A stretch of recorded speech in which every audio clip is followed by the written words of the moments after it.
Exercise your willpower to change direction. Set some higher goals. Reach for some higher purpose. Go for something beyond what you thought you could do. Face all your fears. That's how you conquer them. Say, here's what I'm afraid of. I wonder what I could do to change that. Pick a new destination and start going that way. Now, you can change one little degree at a time, or if you want to, you can revolutionize the whole thing. Who says you couldn't revolutionize the whole thing in a week's time and start a brand new direction that will most assuredly help you arrive in a brand new place a year from now, 3 years from now? No telling 5 years from now where you could arrive. Use your willpower to start the process. Anybody can change. You don't have to repeat last year. Clean up the errors. Invest it now in the next year. Watch it make the difference. I want you to know when you dream your dream that there are other people who are dreaming the exact same dream. When you said to yourself, when the ball comes down, this is what I want to accomplish, you're not the only person that wants to accomplish it. And now I ask you this question: what do you do when 1,000 other people want exactly what you want? What do you do when you're not the only one that wants to make $1 million in your company? You're not the only one that wants to be a CEO. What if you're not the only one that wants what you want? What if there are thousands of other people who want what you want? You have to outwork them. You got to outgrind them. You got to get up earlier. You got to stay up later. You've got to execute, and you've got to go from 70 to 120. I wish I could tell you 70% is enough. But it's not going to happen. So I need you to understand something. You can have it if you want it. But the bigger the dream, the harder the grind. We're taught in football to fight from the first whistle to the last whistle. It doesn't matter how tired you are. It doesn't matter how much pain you're in. And it doesn't matter what that scoreboard says. You give it everything you got.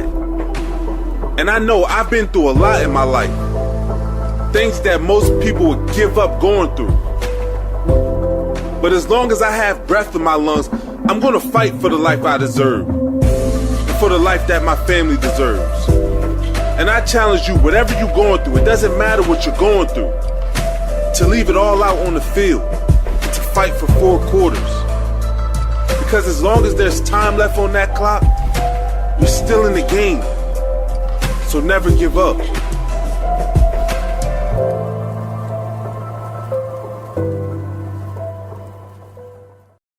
If you want to live extraordinary, you must do extraordinary.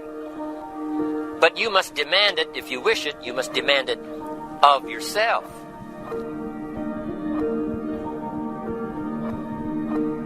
We all have problems. What I'm trying to tell you is this, though. Don't be consumed with them. Problems are a part of life, but guess what? They're not life. Inside of every single problem that might be causing you to worry and creating stress for you is a gorgeous opportunity to build an even better business or build an even better life or install a better belief. So the secret to real happiness is progress. Progress equals happiness. And if we can make progress on a regular basis, we feel alive. So if you want to make real progress, then you really got to look at your life in a different way. You got to say, I got to take control of this process and not just hope it's going to work out. You got to keep picking yourself up and reaching for it. You can get through this. You will get through this. You must get through it. You are going to get through this. You need to get outside your comfort zone. It's not about taking risks. It's about getting outside your comfort zone. When did you define yourself? I mean, really, how many years ago did you come up with what you could and couldn't do in your life? How many years ago? So often in our lives, we've adapted to be a certain way so that we don't fail or so that people will like us or respect us, but it's not necessarily who we are.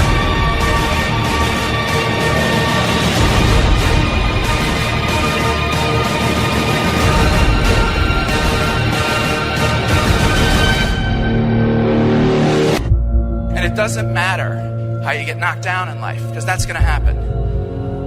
All that matters is that you got to get up. Can't turn back the clock, right? The only thing you can do is learn from it and hopefully you'll never make the mistake again. And for anybody who's on the downside of advantage and relying purely on courage, it's possible. It's possible.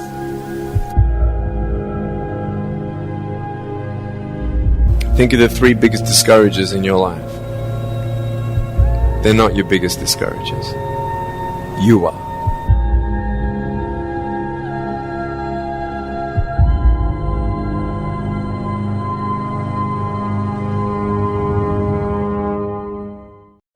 If you did something wrong, don't let anybody take your mistake and use it against you.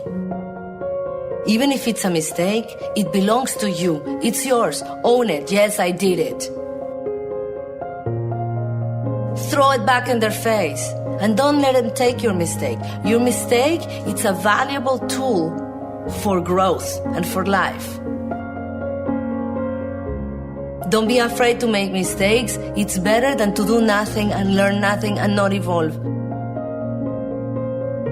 Your mistake is your greatest opportunity.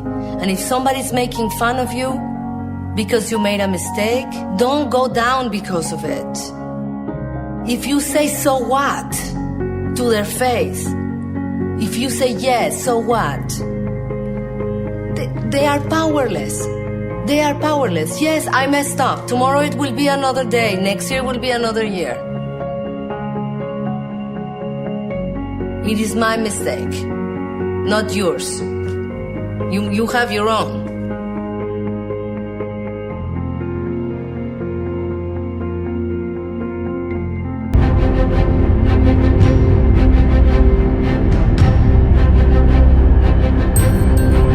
I remember when I bought the home for my mother and she came out of the car. When I opened the door, I said, Mom, I think I know these people in this house. That was my first major goal. And then I couldn't conceal it anymore. I said, Mom, I got this for you. And as she went from room to room, looking at the house and saying, thank you, Jesus. Thank you, Lord. No one ever could have convinced me that this could have happened to me. And she looked at me and she said, Leslie, and you caused me so much problems as a boy. You were always into stuff. She said, no one could have convinced me that day when I walked in that house and this lady was holding you and your brother. And she said, ma'am, I want you to promise me 2 things. And she said, what is it? She says, 1, promise me that you won't separate them. He said, I want them raised together. I want them to know each other. I got pregnant while my husband was away in the war, and I can't keep them. Promise me that you won't separate them. She said, I promise I won't. I've never had children. I promise I won't separate them. And she said, promise me that you'll never tell them about who I am, because if my husband ever found out, he would kill me. She said, I promise. And she said that she gave them to us, and she kind of cried, and she was walking out the door, and she looked at my adopted mother. She said, remember, don't you separate them. She said, I swear to God, I won't separate them. I'll keep them together. And she said, as I held y'all in my arms, I never had any children of my own. I didn't know how I was going to do it, but I knew with the help of God, I would do it. And ladies and gentlemen, my mother had a dream of having children and raising us. She didn't know how she was going to do it. You're going to be just like that. And some of you are already there. Well, you don't know how you're going to make this happen, but you just feel within yourself some way, somehow, with the help of God, I'm going to make it happen. Repeat after me, please. No matter how bad it is, or how bad it gets, I'm going to make it. No matter how bad it is, or how bad it gets, I'm going to make it. No matter how bad it is, or how bad it gets, I'm going to make it. No matter how bad it is, or how bad it gets, I'm going to make it. No matter how bad it is, or how bad it gets, I'm going to make it.